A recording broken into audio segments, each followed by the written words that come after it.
Padova fino a Venezia, al via la vaccinazione del personale ospedaliero e di ospiti e operatori delle RSA. In Veneto già somministrate quasi 1500 dosi di siero, quasi il 4%. L'arma principale contro il coronavirus è già nelle nostre mani, così l'assessore regionale alla sanità Manuela Lanzarin. Il vaccino, dice, è il solo modo per mettere fine alla pandemia. In isolamento per un contatto con un contagiato, il vescovo di Treviso Tomasi non celebrerà le messe di inizio anno. Ancora positivo al Covid anche il vescovo di Rovigo, Pavanello. Capodanno amaro nelle località turistiche venete, a cominciare da Cortina, dove però una foto del corso affollato ha dato il via a una polemica sui social. Le scosse di terremoto dei giorni scorsi all'origine della frana nella Valle dei Molini sul Garda, smottamento dalla parete di una collina a Costermano, sfiorato un ristorante, evacuata una famiglia. Un uomo di 62 anni è morto cadendo dal tetto della sua abitazione di Vestenanova nel Veronese. Era salito per pulire il camino, a causa del ghiaccio è scivolato precipitando da 10 metri. Dalla lotta contro il virus al futuro del Veneto nel discorso di fine anno del presidente della regione Zaia, che andrà in onda alle 21 sulle reti del gruppo Media Nord-Est. Buonasera, ben ritrovati in diretta con l'edizione regionale dei nostri telegiornali. E dunque parliamo di vaccinazioni, perché le ULSS venete si stanno organizzando in tempi strettissimi. Le prime a partire già dal pomeriggio di ieri sono state Belluno e Padova. A Belluno sono stati vaccinati anche alcuni ospiti delle case di riposo e da qui partiamo. Ieri ne abbiamo sicuramente prodotte più di 300 e sono andate tutte a segno. Oggi siamo già a una produzione di 500 e così faremo nei giorni a venire. La contabilità è in continuo aggiornamento, con l'ULSS 1 Dolomiti, che ha appena ricevuto il lotto settimanale, nel solo pomeriggio sera di mercoledì ha vaccinato 264 persone, principalmente operatori degli ospedali di Agordo, Feltre e Belluno, ma anche 108 lavoratori e ospiti di case di riposo. È il caso di quelle di Belluno e Arsier. Si procede quindi a tamburo battente anche grazie alle nuove indicazioni dell'Agenzia Italiana del Farmaco. Che AIFA ci abbia consentito di utilizzare a pieno il contenuto del flaconcino per preparare non 5 ma 6 dosi è una cosa sicuramente che in una previsione già buona ci ha dato quella possibilità in più, insomma, ecco, che possiamo dire che è benedetta. Un appuntamento importante già fissato per il fine settimana. Domenica 3 gennaio faremo sul serio, dalle 8:30 alle 17:30. Abbiamo invitato a vaccinazione tutti i medici di famiglia, gli specialisti ambulatoriali, i medici della Guardia Medica, i medici delle USCA, quindi in qualche modo tutti i medici che lavorano sul territorio. Dati alla mano, questo è il cronoprogramma per gennaio tra le Dolomiti. Man mano che riceveremo le dosi previste, circa 2.300-2.400 ogni settimana per arrivare alle oltre 3.000 di fine gennaio, proseguiremo con la campagna. Ed è invece un'anziana residente della casa di riposo di Pontelongo, la prima vaccinata contro il Covid nelle RSA padovane. Con lei altri 20 ospiti e 33 medici e infermieri della struttura. Le vaccinazioni sono proseguite tutto il pomeriggio a Piove di Sacco. Tutti gli ospedali della provincia e 3 case di riposo. Il 31 dicembre 2020 passerà alla storia come il secondo giorno di vaccinazioni nel Padovano, ma soprattutto il primo per le case di riposo. Subito dopo l'ora di pranzo, medici all'opera nella RSA Antonio Galvan di Pontelongo, dove vivono 90 anziani e lavorano un centinaio di addetti tra operatori sanitari, amministrativi, tecnici. A Pontelongo le vaccinazioni non si sono concluse, tutte a San Silvestro. Riprenderanno sabato 2. Sempre nel pomeriggio somministrazioni negli ospedali della provincia di pertinenza dell'ULSS 6 Euganea. Coinvolti gli operatori sanitari di Schiavonia, Cittadella, Campo San Piero, Piove di Sacco e anche quelli dell'ospedale di comunità di Montagnana. Fine anno col vaccino anche per alcuni medici di medicina generale. Pausa a Capodanno e si riprenderà come detto sabato 2. Per quanto riguarda i tamponi, verranno regolarmente fatti in tutti i punti sparsi nella provincia, con le consuete modalità dei giorni festivi, quindi anche il 1 gennaio.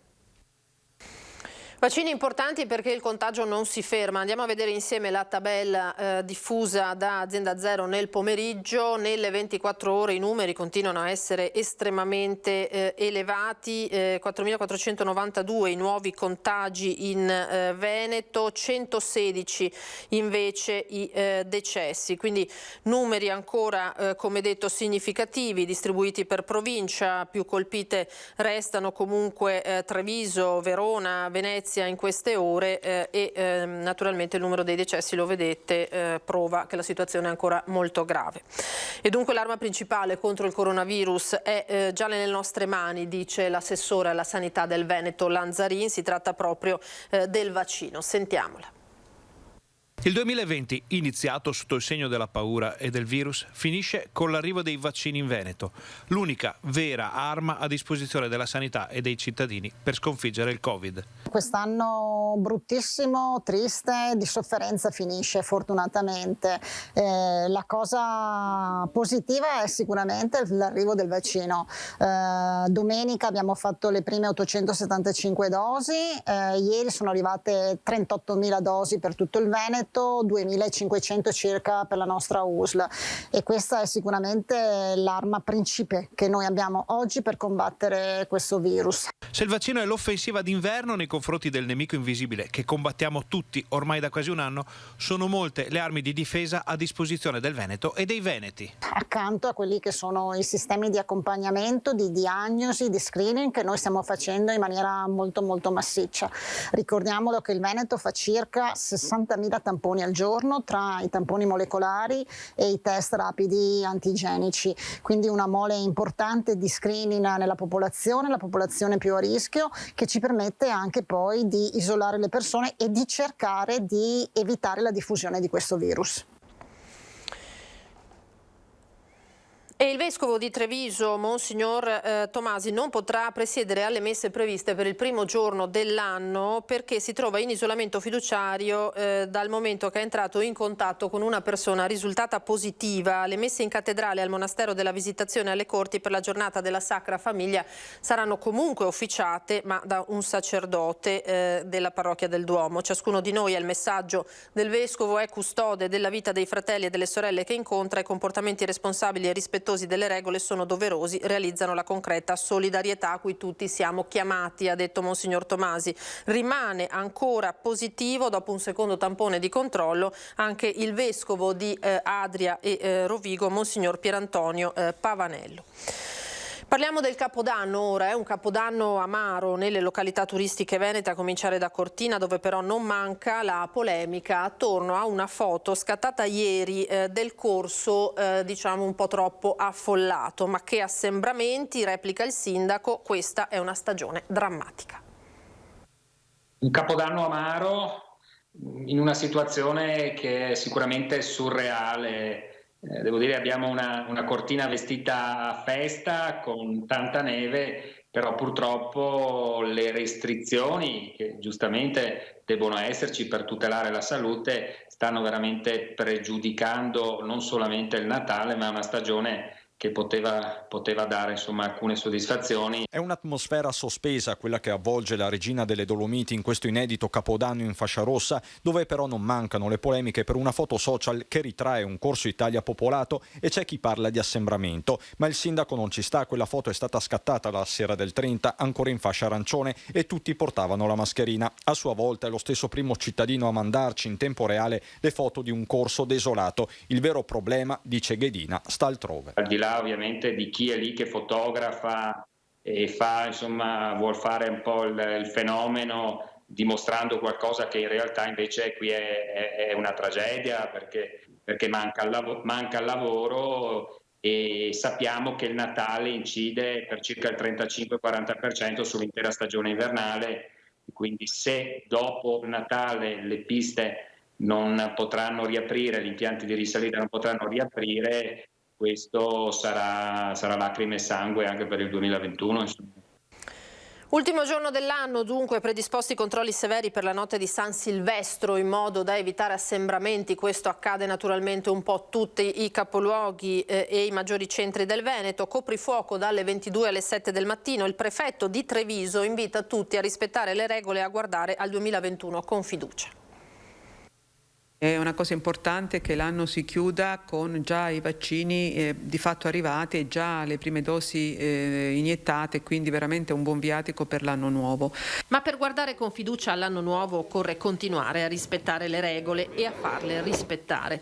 Il prefetto Maria Rosaria Laganà ha già annunciato con buon anticipo che per Capodanno non si faranno sconti. I controlli nelle piazze e in strada questa sera da parte delle forze dell'ordine saranno ferrei per far rispettare il coprifuoco a partire dalle 22 e fino alle 7 di domani mattina, ma anche per cercare di dissuadere dagli assembramenti in casa. L'invito che posso fare è che ci sia questo ulteriore sforzo, ci deve essere il tempo di creare questa immunità di carattere diciamo così generale e quindi l'invito è a tutti a rispettare quelle che sono le disposizioni. Uno sforzo che potrebbe durare ancora per diversi mesi, vista la possibilità, affatto remota, che il Veneto dal 7 gennaio rimanga in zona arancione.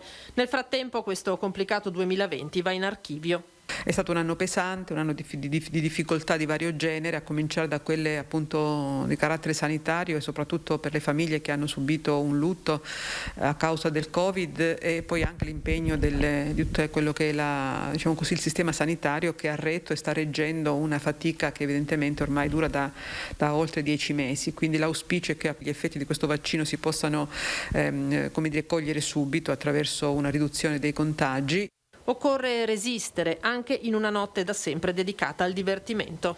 Poi l'auspicio è che si possa riprendere nel più breve tempo possibile sia le relazioni umane e sociali di cui sentiamo tanto la mancanza e ovviamente con tutto il corredo poi per quanto riguarda le attività economiche io sono fiduciosa che passato questo periodo le attività riprenderanno. E a proposito di controlli, a Vicenza la polizia ha sanzionato un negozio di barbiere di Viale Milano, troppi clienti nel salone.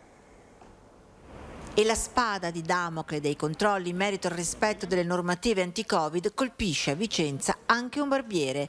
Il Data Barber Shop di proprietà di un pakistano di Viale Milano. Gli agenti della questura, una volta entrate nel negozio, hanno appurato che all'interno del salone vi erano 12 persone, quando secondo l'ordinanza regionale ai metri quadri ce ne potevano stare solo 5.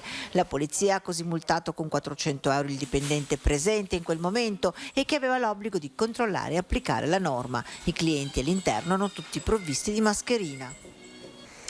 Veniamo ora alla cronaca. Un uomo di 62 anni ha perso la vita oggi precipitando dal tetto della sua abitazione a Bolca, frazione di Vestenanova nel Veronese. Da quanto si è appreso, per cause che sono ancora in corso di approfondimento da parte dei carabinieri, era salito sul tetto dell'edificio per pulire il camino, ma è scivolato a causa probabilmente del ghiaccio presente sulla copertura ed è caduto a terra da un'altezza di circa 10 metri, morendo di fatto sul colpo. Inutili soccorsi da parte dei sanitari del 118 intervenuti con l'elicottero di Verona Emergenza.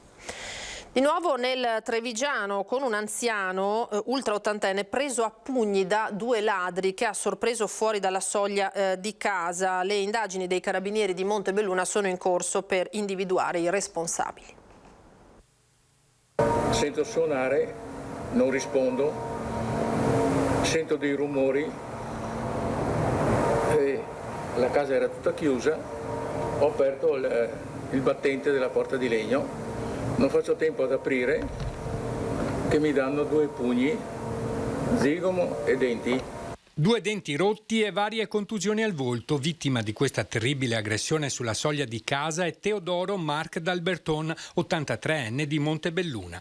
2 ladri a volto scoperto lo hanno sorpreso appena l'uomo ha aperto la porta di casa. In pochi secondi gli hanno sferrato alcuni pugni al volto nella speranza di riuscire a tramortirlo. Una violenza che sicuramente sarebbe proseguita all'interno dell'abitazione se i 2 malviventi fossero riusciti a sopraffarlo. Pochi attimi prima i malfattori avevano suonato insistentemente il campanello di casa, non ottenendo risposta erano penetrati nel giardino sperando di trovare l'abitazione incustodita. Ho avuto la prontezza di dare una spinta a quello che mi ha dato i pugni, erano i 2, e sono stati presi un po' alla sprovvista. e sono riuscito a farlo arretrare in modo tale che spostasse il piede che bloccava il battente della porta, e ho chiuso tutto. Sull'episodio stanno indagando i carabinieri di Montebelluna, che in caserma hanno sentito il racconto dell'anziano e redatto la denuncia. Dalle prime indagini si ipotizza non siano dei professionisti per il modo maldestro con cui hanno agito. Un episodio però che allarma i residenti del quartiere residenziale a ridosso dell'ospedale, già teatro di fatti analoghi accaduti in passato. Sono venuti l'anno scorso alle 6 di sera, hanno tentato di aprire, hanno sentito che io ero al telefono che stavo urlando con una mia amica, che ci sono i ladri, e sono partiti. Ci fermiamo ora per qualche istante, ritorneremo tra poco. Edizione del Veneto dei telegiornali di Antenna 3. Andiamo nel Veronese perché a causa delle scosse di terremoto che si sono susseguite nei giorni scorsi, una frana si è verificata nella Valle dei Mulini, nel Veronese appunto. Da stanotte squadre dei Vigili del Fuoco sono impegnate in una zona collinare del comune di Costermano sul Garda per uno smottamento con un fronte di circa 100 metri. Detriti e sassi in movimento hanno interessato alcune autovetture parcheggiate, ostruito un torrente, sfiorato tra l'altro un ristorante. In via precauzionale una famiglia è stata fatta evacuare dalla propria abitazione. Nel corso della giornata si sono svolte le operazioni di messa in sicurezza dell'area interessata dal movimento franoso. Stanziati invece una prima parte di fondi per i danni del maltempo che ha colpito il Vicentino e il Bellunese. Una buona notizia per concludere quest'anno. Dichiarazione dello stato di emergenza per un anno e stanziamento iniziale di 7.400.000 euro. È quanto il Consiglio dei Ministri ha stabilito a seguito dei danni del maltempo di inizio mese nelle aree del Bellunese e del Vicentino. Qui, all'indomani dell'arrivo della buona notizia, i sindaci dei comuni maggiormente colpiti, Vicenza, Longare e Torri di Quartesolo, non hanno perso tempo e hanno firmato un documento congiunto indirizzato alla Regione. Abbiamo condiviso un documento da mandare in Regione con i sindaci coinvolti dall'area del Tesina per cominciare a ragionare su un bacino di laminazione più a nord che possa tutelare, come è avvenuto per l'importante funzione di qualche settimana fa compiuta dal bacino di Caldogno, che possa mettere in sicurezza anche il Tesina. La notizia, più che lo stanziamento di fondi, è il fatto che si sia dichiarato lo stato d'emergenza e che questo stato d'emergenza duri tutto un anno, nel quale come sindaci, come strutture regionali e anche statali potremo lavorare per risolvere i problemi, compresi anche i ristori. Poi i ristori non sono mai ristori percentualmente molto alti, questo bisogna dirlo, però insomma quello che è giusto portare a casa lo porteremo a casa. Sono arrivate delle risorse, un via libera, chiaramente ci aspettiamo anche un'integrazione importante, sono i primi 7.400.000 euro, però lavoreremo nei prossimi mesi per aiutare le persone ad avere il ristoro dei danni che hanno subito. Ed è attesa ancora neve in montagna, massima allerta nei comuni del Bellunese come a Rocca Pietore, da dove arriva anche una storia davvero particolare. Una nevicata record ed è già la seconda purtroppo che ci sta mettendo un po' in difficoltà, anche noi che di solito siamo abituati a gestire le nevicate importanti.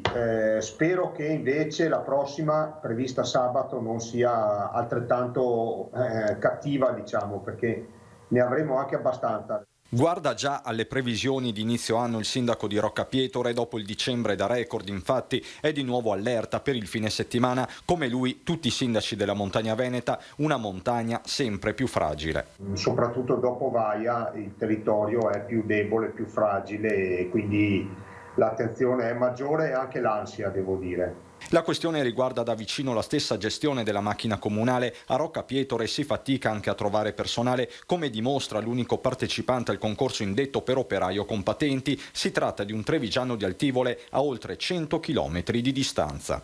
Io mi auguro che questa persona decida di cambiare vita a questo punto, di trasferirsi da noi.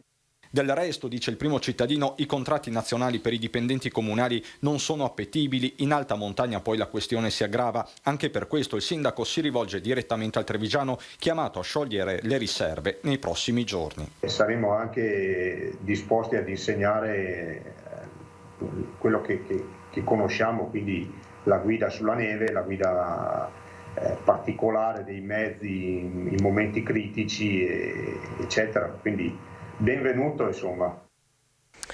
E tra l'altro per le prossime ore il Centro Funzionale Decentrato della Protezione Civile della Regione ha dichiarato lo stato di attenzione per nevicate che varrà proprio dalle 6 di domani mattina fino alla mezzanotte nei fondivalle prealpini e fino alle 14 del 3 gennaio nelle zone montane della Regione. Sono queste le fasce che rischiano di essere maggiormente colpite dalle nuove nevicate, da cui però almeno a quello che si sa in questo momento la pianura dovrebbe essere in questo caso risparmiata. Ancora poche ore dunque ci lasceremo finalmente alle spalle questo 2020, un anno davvero da dimenticare. Siamo andati tra i bassanesi in questo caso a raccogliere le loro riflessioni. Il peggior anno che abbia mai vissuto, però questo depone in favore dell'anno che verrà. Siamo sicuri insomma che certamente sarà migliore. Poi ci sono i vaccini, per cui speranza nel futuro e tanta forza di volontà. Io ho trovato il lavoro però con il Covid. Grazie al Covid ho avuto una supplenza a scuola che non avevo mai avuto finora, quindi... Disastroso, in tutti i sensi proprio. Prendere un caffè fuori, ma dopo non è il caffè, è tutto l'insieme proprio che è pazzesco. Quello che è importante è che ritroviamo il momento di equilibrio dentro di noi e che ci organizziamo bene per affrontare il 2021 con uno spirito di positività, che è l'unica strada percorribile per ritrovare presto quei momenti di gioia, di fratellanza, di aggregazione che abbiamo perso e che ci sta pesando tantissimo. Tutti non vedono l'ora che finisca quest'anno e sperano che sia un anno migliore quello che arriva. Speriamo nel 2021, cerchiamo di essere ottimisti. Si chiude questo 2020 e speriamo che l'anno prossimo sia migliore in tutti i sensi, per la salute delle persone, per questo Covid che speriamo finisca presto e che porti a tutti un po' di anche lavoro. Restiamo fiduciosi, ma certamente bisogna cambiare. Così non può continuare, perché anche socialmente la situazione è abbastanza pesante, le restrizioni non fanno bene ai rapporti sociali. Secondo me la socialità è un bene primario quasi quanto la salute. Finalmente aspettiamo l'anno nuovo, bisogna essere positivi e dai, che le cose vanno bene. E questa sera dalle 21 su tutte le reti del gruppo Media Nord-Est il governatore Luca Zaia terrà il discorso di fine anno al Veneto e ai Veneti. Tra i temi che ci ha anticipato ci sarà inevitabilmente lo stato di questa guerra al coronavirus con l'arrivo dei vaccini, ma anche i progetti realizzati e quelli che si stanno realizzando e soprattutto le speranze, l'abbiamo sentito anche nella voce della gente, per il 2021. Appuntamento dunque dalle 21 questa sera su Antenna 3, Rete Veneta e Tele Nord-Est. È tutto per questa edizione, grazie per essere stati con noi, vi saluto e vi lascio alle previsioni del tempo, una buona fine d'anno, arrivederci.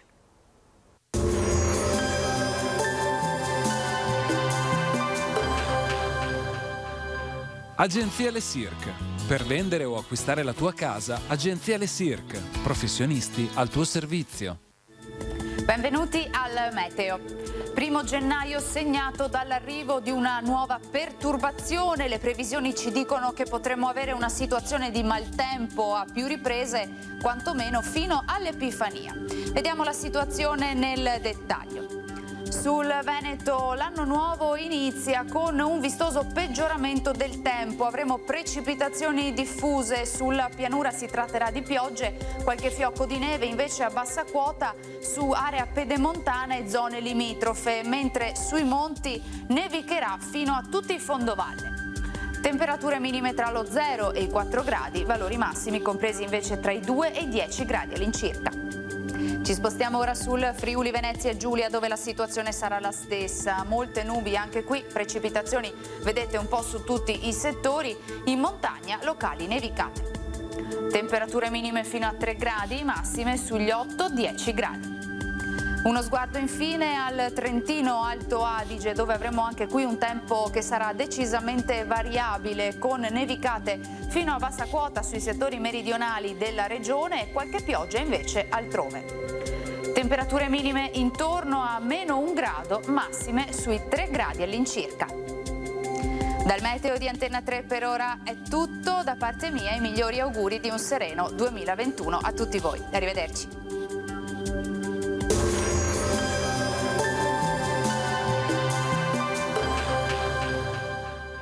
Agenzia Le Cirque. Per vendere o acquistare la tua casa, Agenzia Le Cirque. Professionisti al tuo servizio.